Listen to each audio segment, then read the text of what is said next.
So what's the solution? So how do we get there? Well, here's the thing. We got to recognize that wealth is intergenerationally created. Most people who get rich don't get rich in a lifetime. Oprah, that's once in a while. Bill Gates, that's once in a while. Most people are intergenerational wealth. That means what? That if black people want to catch up, we have to start saving wealth and passing it to the next generation. Our biggest problem ain't that we're splurging. Is that every time we splurge, we're stealing from our descendants. You're giving them no inheritance to get started with. But the white child, they're starting out $100,000 plus, $1 million plus. And I think we have to become more strategic in the way that we do our health plans as well as our life insurance plans. Because what I'm learning with a lot of these white folk, a lot of them are getting their first, what you want to call a shock of wealth through the life insurance policy of their parents. We talk about that too. Yeah, so life insurance policy. Yeah. So there's so many different strategies towards wealth that we're not even thinking about because black people, our selfishness, it's also based on our, what you want to call it, emergency consciousness, survival instinct. We're only worrying about our life. We do not think about those who come after us. Now, you got to realize now, when we got out of slavery, white folks been already building wealth for a couple centuries. Right. We started behind the 8 ball. Okay? So you got to play catch up. How do you catch up with somebody who's 100 yards in front of you? You have to run faster than they are. That means we have to sacrifice our spending habits more than everyone else in order to catch up. How does a people who are at the bottom waste money more than people who are at the top?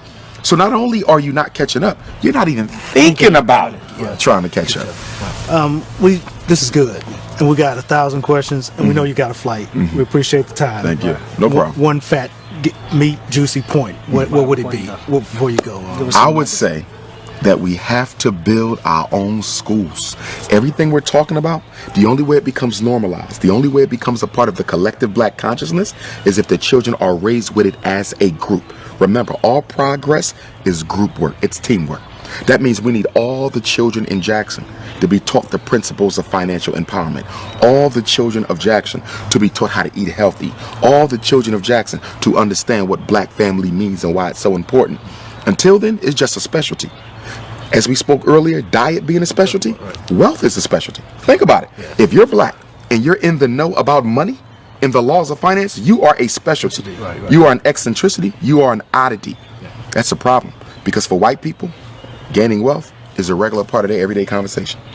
Even poor white people are regularly talking about wealth.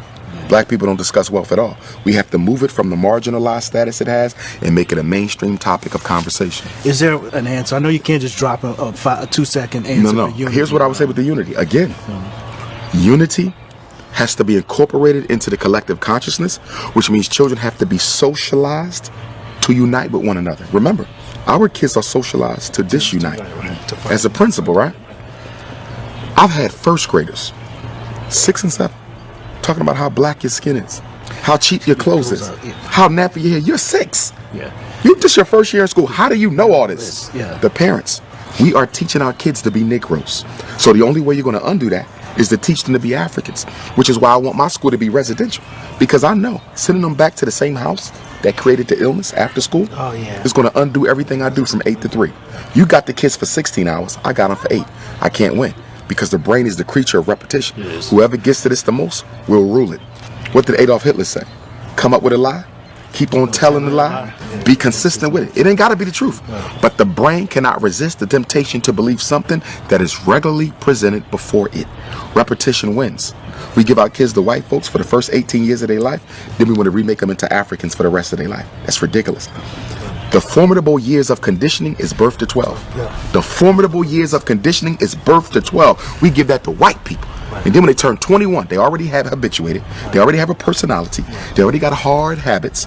And now we want to re-Africanize them. Who does that? What people have ever gotten free, giving the best years of their children to their oppressors?